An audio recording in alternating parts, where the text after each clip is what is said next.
ranking member. Hey everyone, this is That made me a member of the House General Speaker Floor Nancy Pelosi years on ago. CNN right now, and as you can As see, there are leader and a 158 speaker. Democrats who So back I have been impeachment. there Let for me the writing let you of the hear her. laws that regard whistleblowers and further protections for them along the way.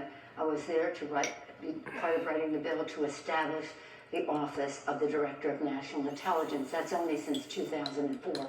We didn't have it since then. And that office has its own Inspector General. This Inspector General is appointed by President Trump. Important difference, by President Trump, his own, an appointee. The Inspector General are greatly respected for their independence, their objectivity, and the rest.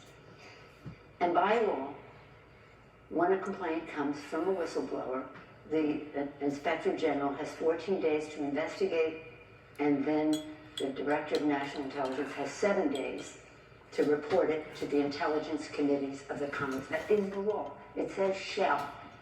It doesn't say may, should. It says shall. And that's a very fraught with meaning word in legislation. But this administration is blocking the DNI from conveying that to the intelligence committees. The DNI is at the present time breaking the law at the direction of the administration. It's really unfortunate. So to the substance of we don't know. Well, we sort of do. I mean, the president has, in so many words, said that he's raised these questions with the Ukrainians, and he's in effect admitted that he's intervened on the quote-unquote Biden issue. Well, and he has referenced that, and if that is the case, that the President of the United States would ask a foreign government to assist him in a political way, that would be wrong. Would it be impeachable? Let me just say that everything we've been doing up until now is about preserving that republic that Benjamin Franklin said, republic if we can keep it. And he, and that means it's not a monarchy. And we have a system of checks and balances in our Constitution. 3 co-equal branches of government to be a check on each other. And that is a republic, is a democracy. It is not a monarchy. The president has said, Article 2 says I can do whatever I want. That is in violation of the spirit of the Constitution. Now, our founders wanted to provide for, shall we say, some activities that they might not themselves engage in, and they put up guardrails. But they never could suspect that a president of the United States would jump over those guardrails. I want to widen out the aperture in a minute and talk about the whole of this presidency, but let me just stay on this for a minute. If what we're describing is accurate, and if it's not impeachable, if you're not willing to say that it's an impeachable offense, what is impeachable to you? Well, let me just say that I'll be making an announcement at 5 o'clock today, not here right now, and that... So you're more than welcome to make it right now.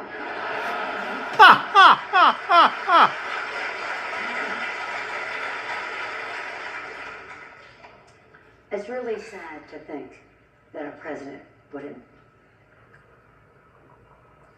perform an impeachable offense. It's hard. You know, it's hard to just say we've gotten to that place.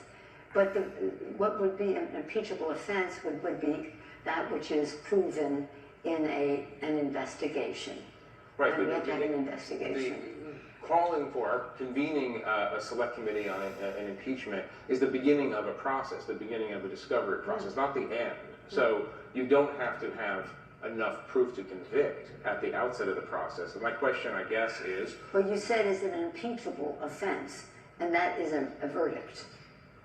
Given what we know, and given what the president has said, I mean, the analogy here is crude, but we seem to be in a situation at the moment in which Richard Nixon, after the Watergate break-in, said something akin to, yeah, I broke into the Watergate, I needed to see what the DNC knew.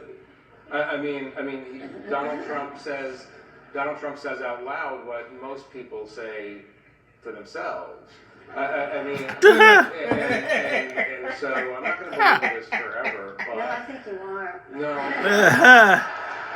No, but and let me just say, in terms of the Nixon analogy, the president is making lawlessness a virtue in our country.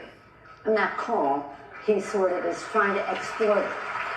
So understand that. So we have several concerns about the president in terms of our differences in policy, and I'd love to tell you about all the legislation we have passed that we're hoping the Senate will take up.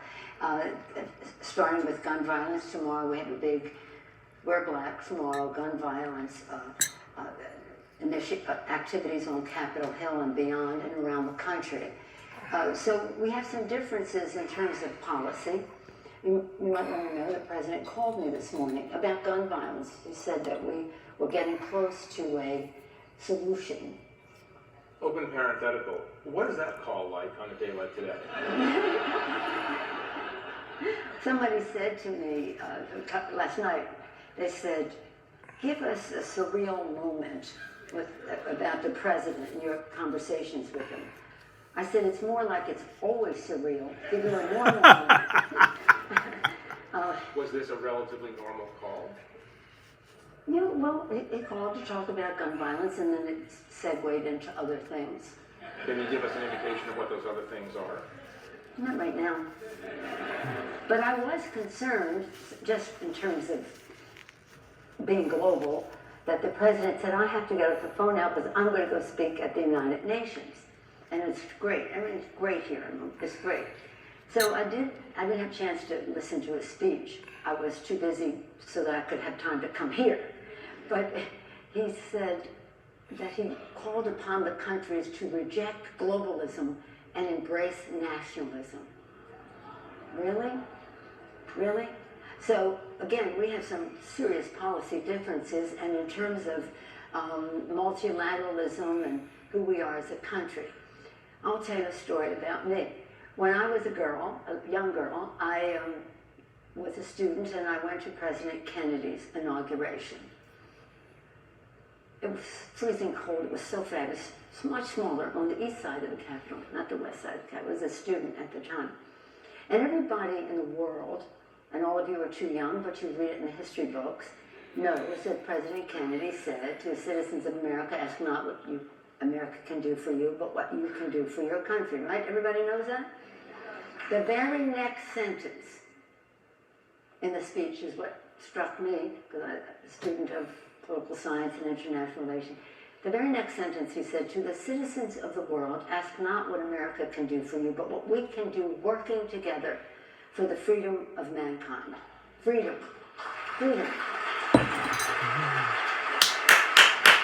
But the part that really stuck with me was the working together. No condescension.